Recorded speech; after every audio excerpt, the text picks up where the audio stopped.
This replay is going to be absolutely mind-blowing. I have never seen that much damage done by a guy in one game. There's still a lot of damage to be picked up. He already has 6,000 damage, guys, in 5 minutes. Like, once again, a little bit of a mistake here. Beautiful counter shot on towards the EBR, now putting him above 11,000 damage here. And now he has to wait for a 268 to push. He has to wait for a 268 to push, and the EBR. This guy just did 15,000 damage on his E100. Probably one of the most insane replays I've ever seen in my life. An absolute world record, but how did he do it? Well, let's find out together. So here we are playing on Mountain Pass with the EVA 100, and he has a IS-4 platoon mate who he's going to play together with. Now we're going to try to cross the bridge here, and let's see how many tanks are going to be on the opposite side. Also have to be careful about not to get shot from the K91's position on H3, and the IS-4 actually waits for the EVA 100 man, so they don't both take a shot at the same time. Let's see how many tanks are going to be on the bridge now. The IS-4 takes one, unfortunately, and the S-Kong also already gets spotted, and the Jagdpanzer does too. And the Jagdpanzer is going to be a very heavy foe to deal with in the EVA 100, because he's going to be positioned slightly above, and playing the superstructure with APCR is going to cause some problems. Now, a beautiful tracking shot goes into the Jagdpanzer there, and now he's starting to aim at the IS-4. He's probably going to pan that, especially if he has heat rounds. Very easy play on the IS-4. Yes, he does actually.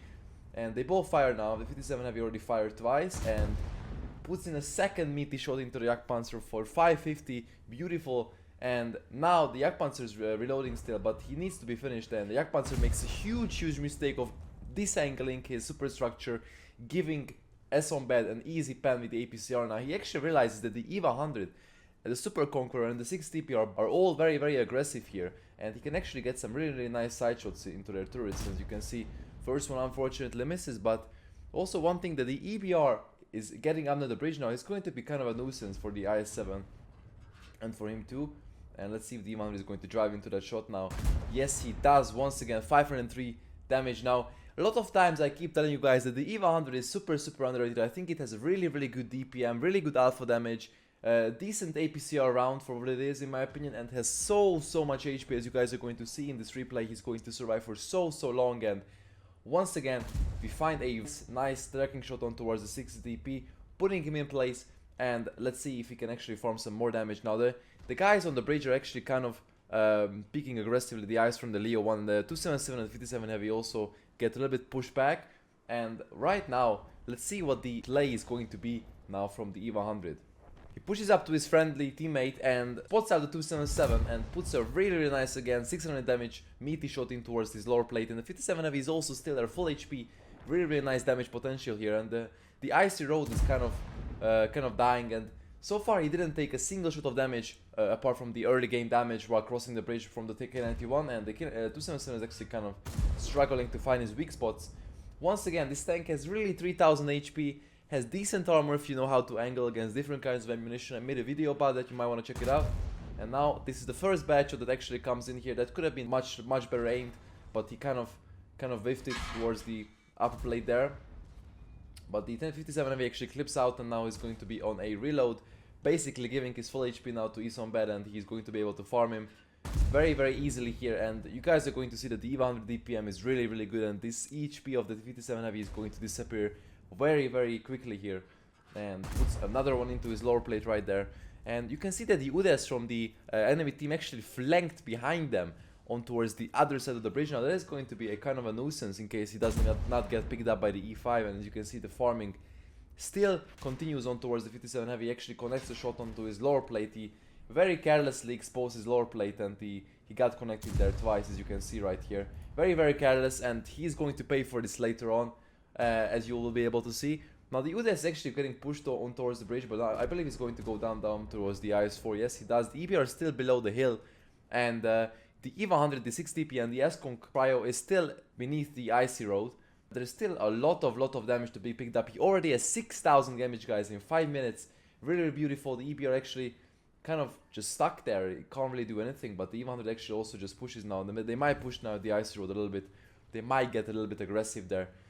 As you can see, the E100 is already trying to probe, and beautiful tracking shot on towards him. The EBR does not get the connection, but the E100 does. A little bit of a careless pick once again. He should have just pulled back when he had the chance to do it, and he would not have taken damage here. These little small things, these little damage takings are going to all come into account later on in the replay, guys, because this replay is going to be absolutely mind-blowing. I have never seen that much damage done by a guy in one game. Just going to be crazy. And now the gorilla actually starts pushing towards the opening here, and he loads Heichi to pen him. Beautiful pen, 643, quite a low roll on the pen, but still nice. And the EBR is now trying to probe again for a shot on his turret, and he actually unfortunately does connect. Once again, a little bit of a mistake here.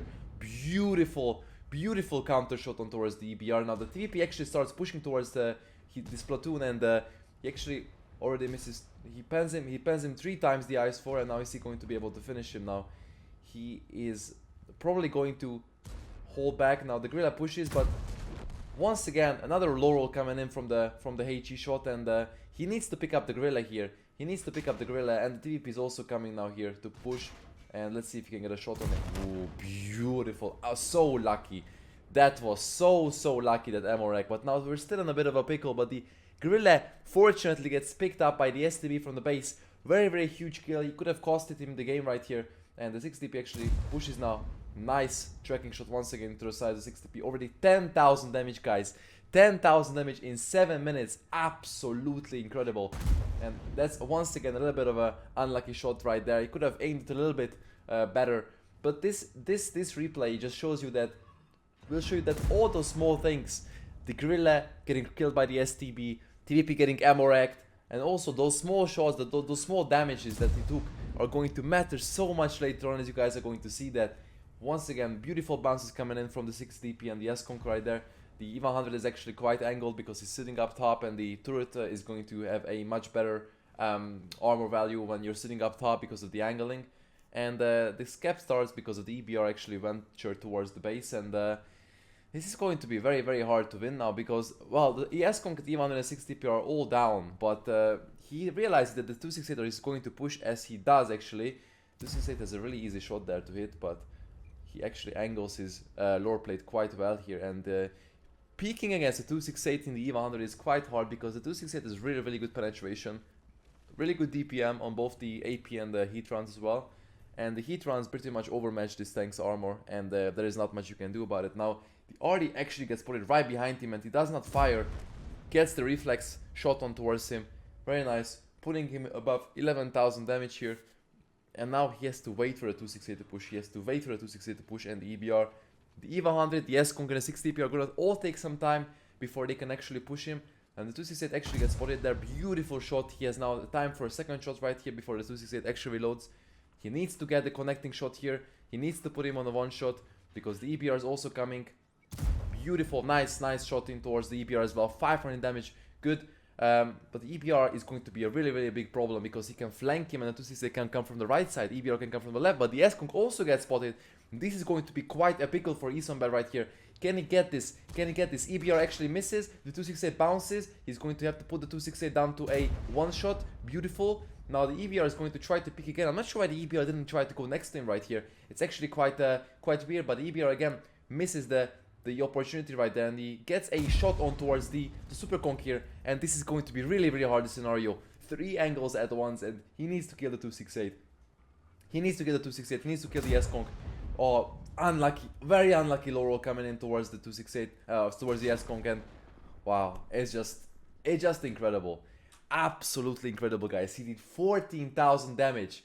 14,000 damage in 9 minutes. Probably the biggest and most incredible replay I've ever seen in my life. He could have played it much better, yes, but even then, it's really incredible.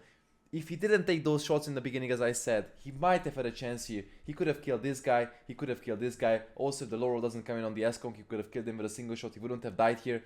All those very small things, guys, you have to pay attention to in your battles, are all going to accumulate at the end result, and you have to pay attention not to take damage unnecessarily. You have to pay attention to hit all your shots. You're going to end up having world record replays like this one.